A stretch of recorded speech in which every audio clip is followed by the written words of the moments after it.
네, 그래서 그 오늘 배울 챕터는 올게닉 케미스트리에서 이제 올게닉 리액션 관련된 반응, 화학 반응에 대한 그 챕터죠. 혹시 질문이나 이런 거 있으면 이따가 한꺼번에 다시 진행을 하도록 할게요. 오늘 한 3, 40분 정도만 나가게 될 것 같은데. 네. 그래서 여기에서는 이제 유기 반응. 우리가 앞으로는 제가 이 리액션이라는 게 나오면 줄여서 그냥 리액션을 이렇게 줄여서 쓰기도 할 거예요. 그래서 제가 이렇게 사용을 쓴다라고 하면 아, 그게 리액션을 의미를 하는 거구나 이렇게 생각을 하면 될 것 같아요. 그래서 반응이라고 하는 게 여기 나와 있죠. 그래서 올게닉 케미스트리에서 가장 핵심이 되는 게 어떻게 보면 반응이라고 볼 수가 있을 거예요. 그래서 우리가 여기 전 챕터에서 어떤 펑셔널 그룹이라든지 그다음에 기본적인 알케인에 대해서 좀 배웠었는데 그런 부분들은 어떤 반응이 일어나기 시작하기 위한 그러한 부분들이었고 사실 어떻게 보면 중심은 여기 나와 있는 것처럼 이 화학 반응이라고 하는 게 가장 중심이 되겠죠. 그렇죠? 그래서 이 화학 반응이라고 하는 것은 뭐 여러분들이 지금까지 일반 화학이라든지 혹은 뭐 화원, 화투 이런 것들을 배우면서 몇몇 가지 혹은 여러 가지의 그런 반응들을 배웠을 텐데 사실 공통적인 어떤 반응이라는 걸 보게 되면 여기 나와 있는 이러한 것들이 중심이 돼요. 일렉트론 리치한 부분 혹은 일렉트론 디피시언트 사이트들을 찾아서 그러니까 결국에는 화학 반응이라고 하는 게 전자 밀도의 변화라고 생각을 해주면 조금은 간단하거든요. 전자 밀도를 통해서 강한 본딩이 이루어지거나 혹은 그 전자 밀도가 변해서 그 본드가 끊어지거나 하는 그런 것들을 얘기를 하는 거죠. 그래서 이런 것들을 찾아서 결국에는 어떠한 변화들이 있는지를 봐주는 거예요. 그래서 쉽게 어떤 본드, 결합이 끊어지는 곳이 어디인지 또 따로따로 있을 때 어느 부분이 결합이 쉽게 일어날지 그런 것들을 찾아주는 게 결국에는 올게닉 리액션이고요. 그래서 여러분들이 보통 유기화학 하면 암기 과목이라고 이렇게 좀 많이 생각을 할 텐데 뭐 어떻게 보면 암기 과목이라고 할 수도 있어요. 근데 저는 별로 외우는 거를 그렇게 좋아하지 않기 때문에 유기화학을 그렇게 외워서 하는 것보다는 좀 이해해서 하는 걸 좋아하고요. 그래서 저는 사실 외우는 것도 별로 안 좋아하거든요. 그래서 외우는 부분에 대해서 필수적으로 암기해야 되는 부분은 어쩔 수가 없지만 그 외적인 부분들은 저는 그 외워서 이렇게 이 유기화학을 푸는 걸 그렇게 선호하지는 않아요. 그러니까 여러분들 잘 이해를 하려고 노력을 하세요. 시험 문제들도 물론 뭐 외우는 것보다는 가능하면 이해해서 이렇게 풀 수 있는 그런 것들을 내려고 많이 생각을 해요. 그렇죠? 그래서 여기 챕터에서는 어떻게 이 반응들이, 화학 반응들이 일어나는지 그 부분들에 대해서 배울 거고요. 일단 가장 먼저 나오는 게 그래서 이 화학 반응이라고 하는 것을 어떻게 작성을 해주는지 이퀘이션이라고 나와 있는데 이 반응식을 써주는 것에 대해서 처음에 나와 있어요. 그래서 equations for organic reactions are usually drawn with a 그다음 잘렸는데 여기에 single reaction 이렇게 되어 있는 부분이 이제 좀 잘린 것 같아요. 생략이 되어 있어요. 그래서 사실 이 아래쪽에 가서 이제 보게 되면 이 부분에서 쉽게 이해를 할 수가 있는데 뭐 본 적 많을 거예요. 이 앞쪽은 보통 뭘 써주죠? 화살표의 왼쪽은 이제 스타팅 머티리얼을 써주고요. 그래서 스타팅 머티리얼이라고 얘기를 하기도 하고 혹은 또 뭐라고도 얘기를 하죠? 리액턴트라고 얘기하기도 하죠. 그래서 반응물이라고도 얘기를 하죠. 그 다음에 이 화살표의 오른쪽은 프로덕트를 이제 써주는 거죠. 그러니까 생성물을 써주게 되는 거고요. 그 다음에 여기 아까 전에 얘기한 것처럼 어떠한 반응이 있을 때는 single reaction arrow, 그러니까 어떤 한쪽 방향의 화살표를 이용을 해주고요. 그 다음에 여기에 보게 되면 BR2라는 게 있죠, 그쵸? 브로민이 있는데 이 바로 뒤쪽에 가서 얘기를 하긴 할 텐데 이 브로민도 사실은 어떤 반응물 중에 하나예요. 근데 이 반응물을 이 왼쪽 화살표 왼쪽에 써줄 수도 있고요. 그 다음에 이 위쪽에 써줄 수도 있어요. 뭐 둘은 이제 선택적으로 이렇게 써줄 수가 있는 거고. 그 다음에 여기에 보면은 하류 혹은 그 다음에 여기 뭐 힛 세모 표시가 있죠. 델타라고 이렇게 볼 수도 있고요. 여기 같은 경우에는 만약에 이 반응에 빛이 필요하다라고 하면 하류를 이렇게 써주고요. 그 다음에 혹은 힛이 필요하다라고 하면 여기에 힛 표시를 이렇게 적어주는 경우가 있고, 그 다음에 이 아래쪽에 CCl4라고 적혀 있는데 얘는 솔벤트, 용매를 이렇게 적어주는 거예요. 지금 여기 나와 있는 것들 같은 경우에는 생략을 하지 않고 거의 대부분의 필요한 정보들을 거의 다 넣어준 거고요. 상황에 따라서는 여기 나와 있는 어떤 빛이라든지 열이 들어간다는 거 혹은 용매 이런 게 생략이 되기도 해요. 그래서 간단하게 나타내는 경우도 있고요. 하지만 간단하게 나타내지 않고 생략하지 않고 전체적으로 나타내면 이런 형태로 반응식을 써줄 수가 있습니다. 그래서 여기 보게 되면 방금 전에 봤었던 것은 이 오른쪽에 있는 이 부분이거든요. 전체를 하나도 생략하지 않고 그대로 이제 적어준 그런 형태고요. 그 다음에 왼쪽 같은 경우에 보게 되면 뭐 A랑 B랑 뭐 반응은 조금 다른 형태지만 이 A 같은 경우에 반응을 봤을 때 아까 전에 이 브로민이라고 한 게 이 화살표의 위에 가 있을 수도 있고 그 다음에 왼쪽에 가 있을 수 있다라고 얘기를 했었죠. 여기 두 개는 완전히 동일한 거예요. 그래서 보통은 이 화합물 반응되는 반응물 중에 어떤 이 브로민을 좀 더 강조를 하고 싶다라고 하면 이렇게 써주는 경우도 있는데 사실상 이 두 개는 완전히 같은 거라고 생각을 해주면 돼요. 그리고 어떤 아까 전에 봤었던 빛이나 열이나 이런 것들은 생략이 되기도 해요. 뭐 필요한 경우에는 꼭 써주고, 그러니까 강조하고 싶은 내용은 강조를 해주고, 그 다음에 생략해주고, 된다 싶은 거는 생략을 해줘요. 필수적인 건 뭐냐면 리액턴트가 있고, 그 다음에 화살표, 그 다음에 프로덕트가 나온다. 이게 가장 기본적인 형태고, 그 다음에 추가적인 것들을 이제 더 적어주면 되는 거예요.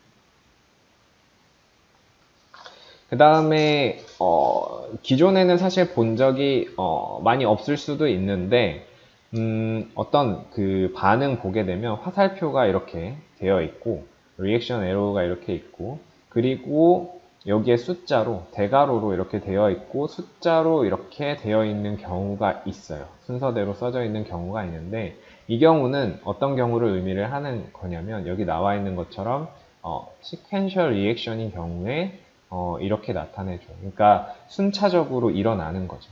우리가 앞에서 봤었던 반응은 그냥 한 번에 일어나는 그러한 반응인데 지금 여기 나와 있는 것은 뭐 CH3 MgBr이라고 하는 이러한 시약을 먼저 넣어주고 그리고 그 반응이 종료된 이후에 물과 반응을 해서 최종적으로 이러한 생성물이 프로덕트가 만들어진다는 걸 의미를 해요. 그래서 혹시나 이 반응이 한 번에 일어나는 원 스텝 반응이 아니라 멀티 스텝의 어떤 시퀀셜한 순차적으로 일어나는 반응이라면 그 순차적인 것을 강조를 하기 위해서 1번, 2번 이런 식으로 나눠서 사용을 해줘요. 대신에 여기 그 스텝을 써줄 때는 여기 숫자를 각각을 써주고 그리고 다른 괄호를 써주면 안 돼요. 반드시 여기 나와 있는 이 대괄호를 사용을 해서 이 순차적으로 이제 나타내 주는 게 이제 중요합니다. 그래서 기본적인 것들, 그 반응식을 쓰는 것들에 대해서 배웠고, 그 다음에 여기에서는 간략하게 반응들 중에, 올게닉 리액션들 중에 어떠한 반응들이 있는지, 반응들의 종류에 대해서 몇 가지를 얘기를 해보려고 해요. 가장 첫 번째 나오는 건 이제 substitution reaction이 나오는데 substitution reaction 같은 경우에도 본 적이 있을 것 같아요. 얘는 우리나라 말로 하면 치환 반응이죠, 그쵸? 치환 반응. 그래서 뭐 어렵지 않아요. 치환 반응 같은 경우에는 어떠한 특정한 애톰이 여기에 달려 있었는데, 혹은 그룹이 달려 있을 수도 있고요.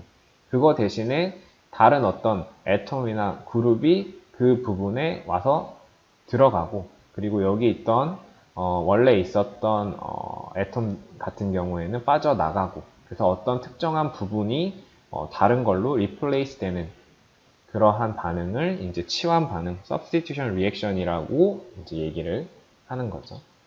얘를 보게 되면 여기 나와 있는 것처럼 아이오딘이 붙어 있는 자리에 이제 클로린이 이제 리플레이스 되는 경우, 그런 경우에 역시 치환 반응이 되는 거고, 그 다음에 클로린이 있는 경우에 단순히 어떤 애톰이 아니라 하이드록시 그룹이 이렇게 붙는 경우, 이런 경우도 치환 반응이라고 이제 볼 수가 있죠. 그래서 여기서 봐야 될 것 같은 경우에는 그룹에서 그 본드로 봤을 때, 결합으로 봤을 때는, 결합적인 측면에서 봤을 때는 시그마 본드랑 관련이 있어요. 이 경우에는 하나의 시그마 본드가 먼저 깨지고 나서 그 다음에 시그마 본드가 새로 생성이 되는데 완전 동일한 위치에서 생성이 되는 거예요. 여기서 보면 이 CL이 결합을 하려고 하면 먼저 여기가 끊어져야겠죠. 이때 끊어지는 게 시그마 본드가 되는 거고, 그 다음에 여기 새로운 본드가 생성이 됐는데 역시 마찬가지로 시그마 본드가 생성이 되겠죠. 그래서 시그마 본드가 하나 끊어지고 생성되는 반응이 치환 반응이다.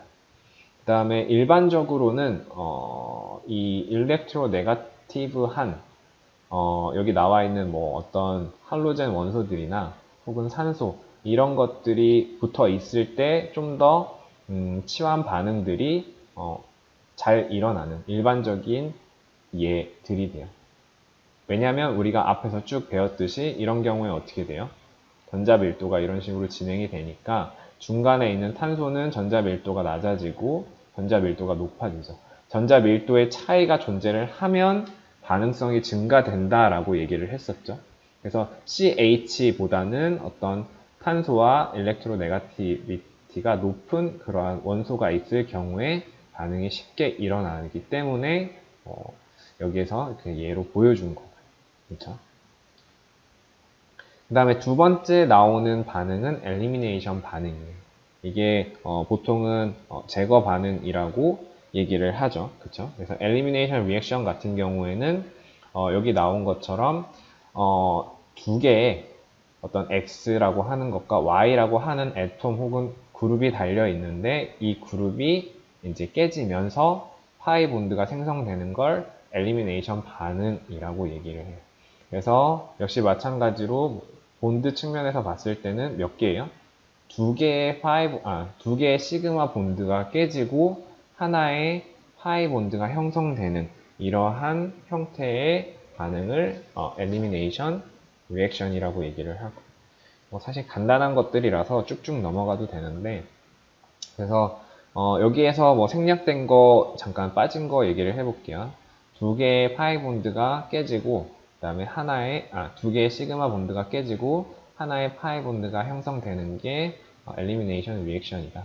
여기 나와 있는 것처럼 얘는 쭉 보면 알겠죠, 그쵸? HBr이 빠지고 그다음에 여기에 파이 본드가 생성이 되고 그다음에 여기는 OH랑 H가 빠지면서 새로운 파이 본드가 형성이 되고 이런 게 엘리미네이션 제거 반응이다. 그 다음에 세 번째 나오는 건 어디션 리액션이에요. 어디션 리액션 같은 경우에는 에디션 같은 경우에는 우리가 첨가 반응이라고 얘기를 하죠. 그렇죠? 자, 이 경우에는 보게 되면 하이 본드 하나가 끊어지고 두 개의 시그마 본드가 형성되는 게 에디션 리액션이고요. 그렇죠? 뭐 어려운 거 없죠. 여기서도 얘들이 이렇게 쭉 나와 있죠. 그래서 파이 본드가 끊어지고 그 다음에 각각의 어떤 그룹이나 혹은 애톰들이 이렇게 결합을 하게 되는 게 에디션 리액션이다. 첨가 반응이다. 그래서 첨가 반응 같은 경우에 그 다음에 제거 반응 같은 경우에는 여기는 완전히 exactly opposite이라고 되어 있죠. 얘네들은 서로 완전히 반대되는 그러한 반응들이에요. 그래서 elimination reaction 같은 경우에는 뭐라고 얘기를 했었냐면 파이 본드 하나가 빠지고 그 다음에 두 개의 시그마 본드가 반대죠. 그쵸?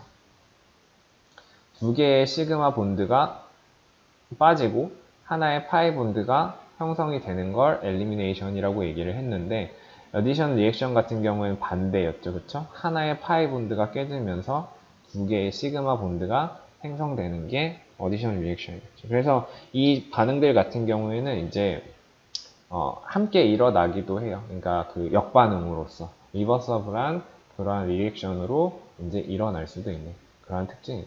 여기는 복잡한 그러한 것들은 아니고 이런 게 있었었지 라고 이렇게 생각을 해주면 되고요.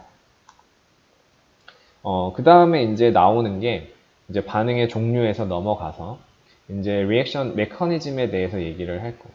우리가 이제 화학 반응을 배우게 되면 어떻게 보게 되면 이 메커니즘이 더 중요한 경우가 많아요. 그러니까 최종적으로 리액턴트가 무엇이고 프로덕트가 무엇이냐 이 자체가 중요한 경우도 많지만 이 중간에 이게 어떻게 여기에서 여기까지 진행이 되는지 그 과정이 중요한 경우가 훨씬 많아요. 사실은 우리는 이 과정을 지금은 더 많이 배울 예정이에요. 오르게닉 케미스트리에서는 이 과정이 중요하기 때문에. 그래서 이 메커니즘이라고 하는 거, 기작이라고 보통 얘기를 하는데 우리나라 말로 이 반응 기작, 이제 리액션 메커니즘 같은 경우에는 처음에 여기에서 리액턴트, 스타팅 머티리얼에서 이제 프로덕트로 변형이 되는데 이 중간에 결국에는 본드가 결합이 깨지고 그 다음에 다시 생성되는 걸 조금 더 구체적으로 나타내는 걸 이제 반응 메커니즘이라고 얘기를 해요. 보통 크게 두 가지로 나눌 수가 있는데 원스텝 반응이랑 그 다음에 아까 전에 봤었죠. 멀티 스텝으로 되어 있는 어떤 시리즈 그 스텝으로 구성이 되어 있는 그 두 가지의 반응으로 나눌 수가 있고요. 원스텝 반응 같은 경우에는 이름에서 그냥 알 수 있듯이 그냥 딱 한 번에 일어나는 반응을 원스텝 반응이라고 얘기를 하고 이거를 다른 형태로 어떻게도 부르냐면 콘서티드 리액션이라고 얘기를 해요.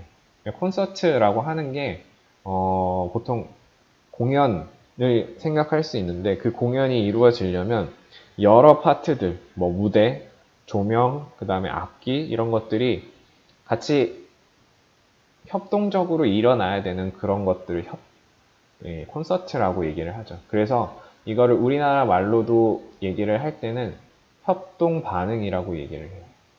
모든 것들이 동시에 일어나기 때문에 동시에 한꺼번에 일어나기 때문에 협동 반응이라고 얘기를 하고요.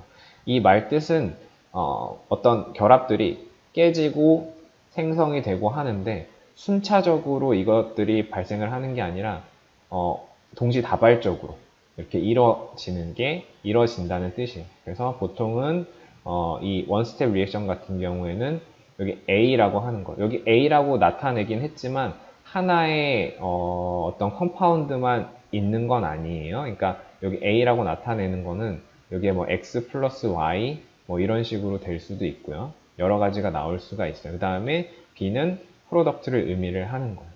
여기에서는 중요한 게 이 화살표가 하나로만 이렇게 이루어져 있다라는 거예요. 그래서 이게 원스텝 리액션이다.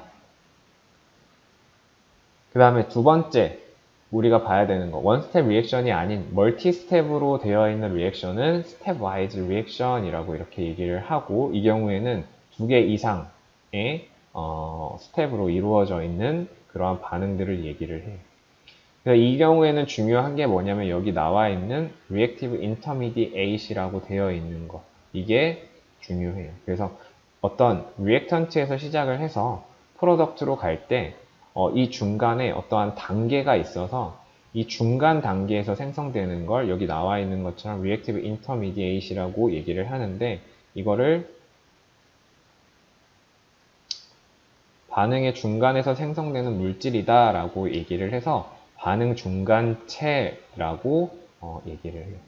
그래서 이 반응 중간체를 거쳐서 이제 최종적으로 프로덕트가 되는 그러한 형태가 되고, 나중에 사실은 쭉 얘기를 할 테지만 원스텝이냐 혹은 멀티스텝이냐 이걸 구분을 하는 것은 뒤쪽에서 배울 에너지 다이어그램이라는 게 있어요.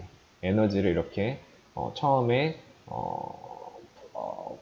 리액턴트에서 시작을 해서 이 중간에 어떤 반응을 거쳐서 어떤 과정을 거쳐서 프로덕트가 생성이 되는데, 여기에서 그냥 하나의 스텝으로 이렇게 진행이 되느냐, 혹은 이 중간에 어떠한 중간 단계가 존재를 해가지고 이렇게 거쳐서 가느냐, 이런 거에 따라서 나눠지게 되는데, 그건 뒤쪽에 가서 좀 더 자세하게 배우기로 하고, 일단은 원 스텝과 멀티 스텝이라는 단계가 있다. 멀티 스텝의 경우에는 반응 중간체가 반드시 존재하게 된다. 그렇죠? 그게 특징인 거고. 네.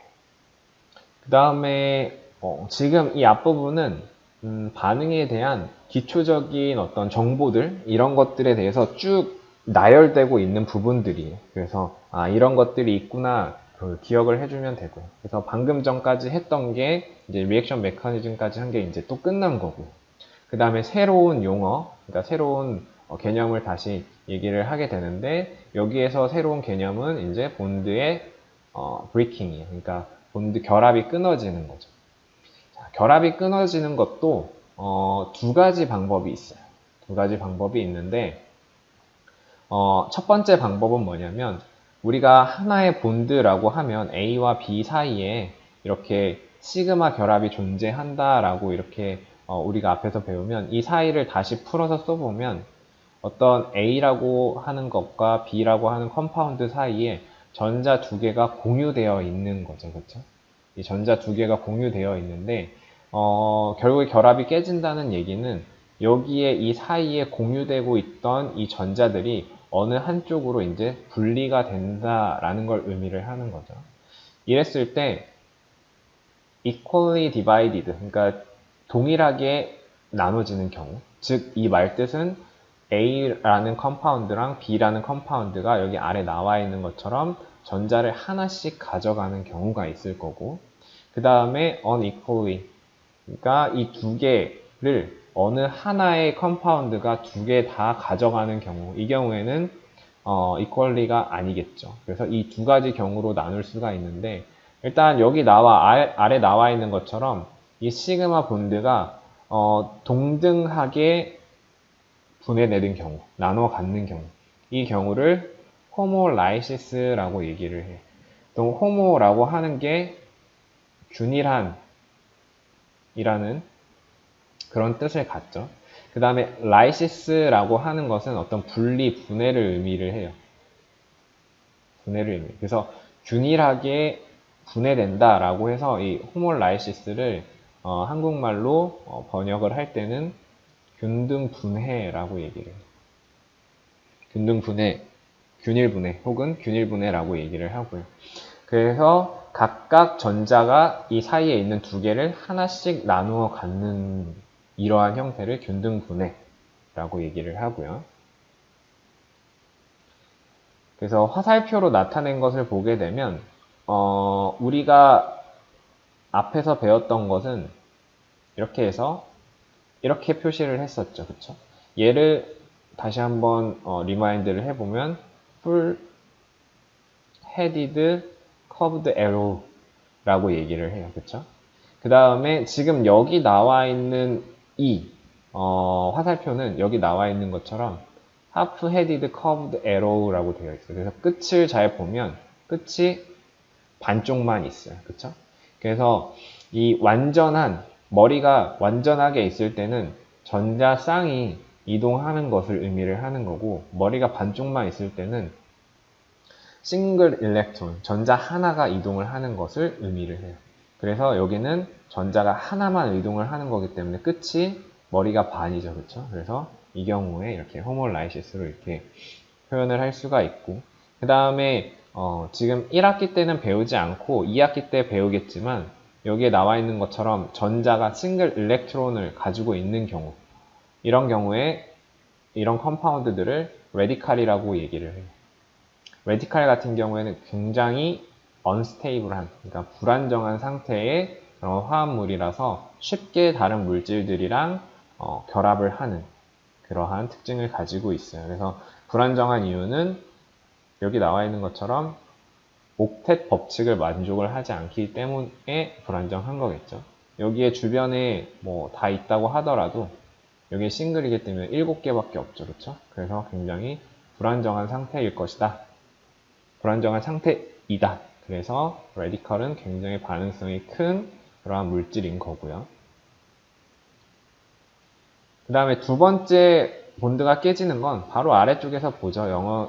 여기는 이쪽 부분은 뭐 상관이 없고요. 아래쪽에서 바로 보게 되면 결합이 있을 때 어느 한쪽으로 일렉트론 페어가 모두 이동하는 경우예요. 그래서 만약에 B 쪽으로 일렉트론 페어가 모두 이동을 하게 되면 B는 마이너스 차지를 갖게 될 거고 A는 플러스 차지를 갖게 되겠죠. 만약에 반대의 경우라면 A가 마이너스 차지를 갖게 되고 그 다음에 B가 포지티브 차지를 이제 갖게 되는 그러한 경우겠죠. 이러한 경우가 있을 거고. 그래서 여기 나와 있는 것처럼 이러한 경우를 뭐라고 얘기를 하냐면 헤테로라이시스라고 얘기를 해요.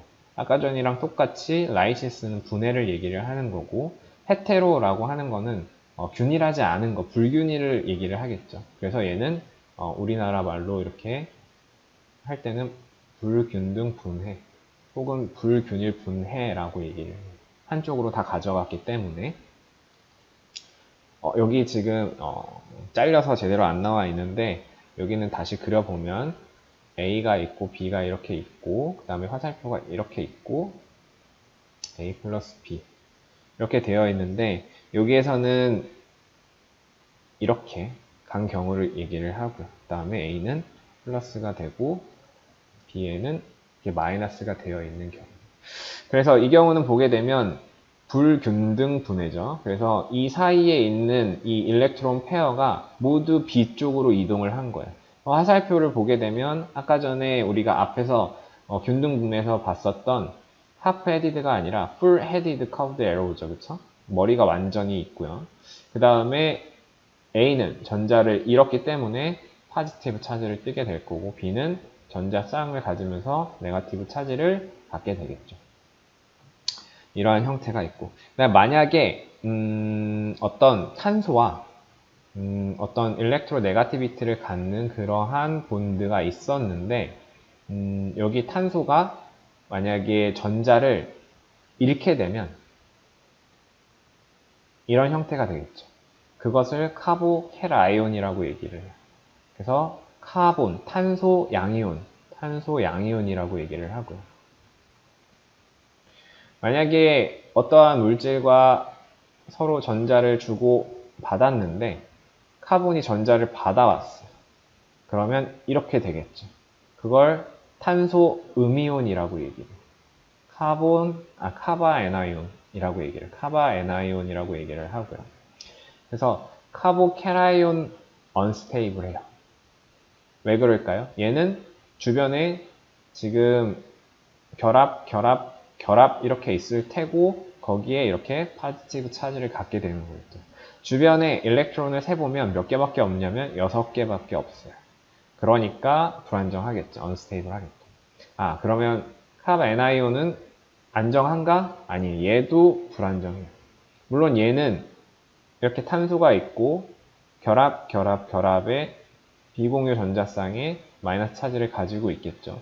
얘는 옥텟 법칙을 생각을 해보면 옥텟 법칙은 만족을 해요. 8개가 다 가지고 있는데 뭐 때문에 불안정하냐면 이 탄소라는 원소 자체가 일렉트로 네가티비티가 높지 않은 그러한 원소죠. 그렇죠? 그래서 얘가 특히 이제 마이너스 차지를 갖게 되면 unstable 해요. 그래서 unstable 하다라는 거죠. 그래서 여기 나와 있는 우리가 아까 전에 봤었던 레디칼, 그 다음에 카보캐라이온, 카바애나이온, 얘네들은 카브애나이온 전부 다 이 세 개는 불안정한, unstable한 상태인 거예요.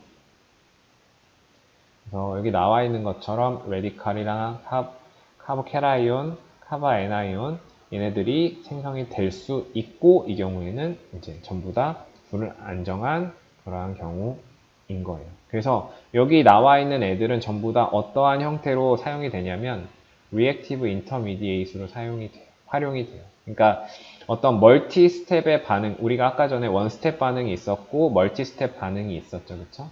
멀티 스텝 반응에서 생성되는 걸 intermediate라고 얘기를 하는데 그때 주로 많이 생성되는 것들이 여기 나와 있는 이러한 세 종류의 intermediate들이에요. 그래서 얘네들이 있는 거고. 그래서 뭐 아까 전에 설명을 했듯이 얘네들은 전부 다 unstable하다. 이유는 각각 레디칼은 뭐 때문에 옥텟 법칙을 만족하지 않기 때문에 7개이기 때문에. 그 다음에 카보캐라이온도 옥텟 법칙을 만족하지 않기 때문에 6개이기 때문에. 그 다음에 카브 애나이온 같은 경우에는 옥텟 법칙은 만족하지만 일렉트로 네가티비티가 크지 않은 탄소에 롬페어 마이너스 차지가 있기 때문에 얘는 불안정한 거다. 자, 여기에 불안정하다, unstable하다라는 뜻은 무슨 뜻일까요? 우리가 지금 계속 리액션을 얘기를 하고 있죠. unstable하다라는 것은 반응성이 어떻다는 거예요? 크다라는 걸 의미를 하는 거예요. 그래서 얘네들이 생성이 되면 반응이 잘 진행된다. 그래서 intermediate로 이제 활용이 될 수 있다라는 걸 의미를 하는 거예요. 뒤쪽까지 쭉 나가게 되면 어떤 의미인지 좀 더 명확하게 알게 될 거예요. 그 다음에 본드 포밍이 있는데 본드 포밍 같은 경우에는 말 그대로 형성이 되는 거죠. 우리가 이 앞쪽에서 라이시스를 배웠죠. 어떤 분해를 배웠어요. 본드가 전자들이 서로 어느 한쪽으로 이동을 하는 것. 그 두 가지 경우가 있었다고 얘기를 했는데 본드 포밍도 역시 마찬가지로 두 가지의 형태가 존재를 해요. 첫 번째 형태는 두 개의 라디칼이 모여서 새로운 결합을 만드는 거예요. 지금 여기 아래 나와 있는 것처럼. 라디칼이 각각 하나씩 존재를 하게 되면 얘네들의 전자 싱글 일렉트론들을 모아서 하나의 다시 결합으로 시그마 본드를 만드는 게 하나의 본드 포밍 방법이고요. 그 다음에 또 다른 방법은 두 개의 아이온. 이 경우에는 하나는 플러스여야겠고 하나는 마이너스여야겠죠. 전자가 있는 애랑 전자가 부족한 애. 그래서 그 두 개의 컴파운드가 모여서 일렉트론이 본드를 만드는 경우. 이 경우가 두 번째 경우가 되겠죠. 그래서 어떻게 생각을 해보면 이 두 개의 레디칼이 모여서 하나의 본드를 만드는 것은 우리가 앞에서 얘기를 했었던 균등분해, 호모라이시스의 반대가 될 거고요. 그렇죠? 그 다음에 여기는 헤테로라이시스의 반대가 되는 거겠죠. 그렇죠? 그래서 각각의 역시 본드 포밍도 이 두 개의 반대 반응이다 이렇게 생각을 해주면 되고 그 다음에 한 가지 중요한 사실은 뭐냐면 이 부분이 좀 중요해요. 뒤에서 에너지 가면 다시 한번 얘기를 할 거긴 하지만 어떤 결합이 생성된다. 본드가 포메이션이 된다. 본드 포밍 같은 경우에는 언제나 에너지가 방출이 돼요. 에너지가 방출이 되는 거예요. 에너지 방출된다는 건 어떤 의미일까요? 만약에 스테빌리티 측면에서 따지게 되면 에너지가 방출이 되려면 높은 에너지에서 낮은 에너지로 에너지가 떨어져야 된다는 거죠. 이 떨어지는 만큼의 에너지가 밖으로 방출이 될 테니까. 그러면은 에너지 준위 측면에서 봤을 때는 스테빌리티는 어떻게 돼요? 증가하는 거죠. 그래서 항상 본드가 형성이 되는 것은 안정성이 증가되는 측면으로 이동을 하게 된다라는 것을 의미를 하는 거예요. 그렇죠? 왜냐하면 불안정한 애들이죠. 그쵸? 아까 라디칼 불안정하다라고 얘기를 했었죠. 불안정한 애들이 만나서 안정해지고 여기도 상대적으로 불안정하다라고 얘기를 했었죠. 어떤 이온들 같은 경우 불안정한 애들이 모여서 안정해지는 거고요. 그쵸? 그래서 여기는 쭉 정리가 되어 있는 부분들인데 여기는 올게닉 리액션들에서 사용되는 화살표들 우리가 오늘 배웠었던 리액션 에로 그 다음에 반응을 나타내는 거고요. 그 다음에 양쪽으로 이렇게 나타나 있는 걸 뭘 의미를 하는 거죠? 얘는 평형을 의미를 하는 거죠. 그렇죠? 평형을 나타낼 때 사용을 하는 거고요. 그 다음에 헷갈리면 안 된다고 했었던 거 중요한 것 중에 하나죠. 여기 양쪽에 한 화살표의 양쪽에 머리를 모두 표시를 하는 건 뭐에 의한 거였냐면 레조넌스 스트럭처를 얘기를 하는 거였고 그 다음에 전자의 이동을 나타낼 때 앞에 머리가 양쪽인 거는 뭐 일렉트론 페어 그 다음에 앞에 머리가 반쪽인 건 싱글 일렉트론의 이동을 나타내는 것이다. 네.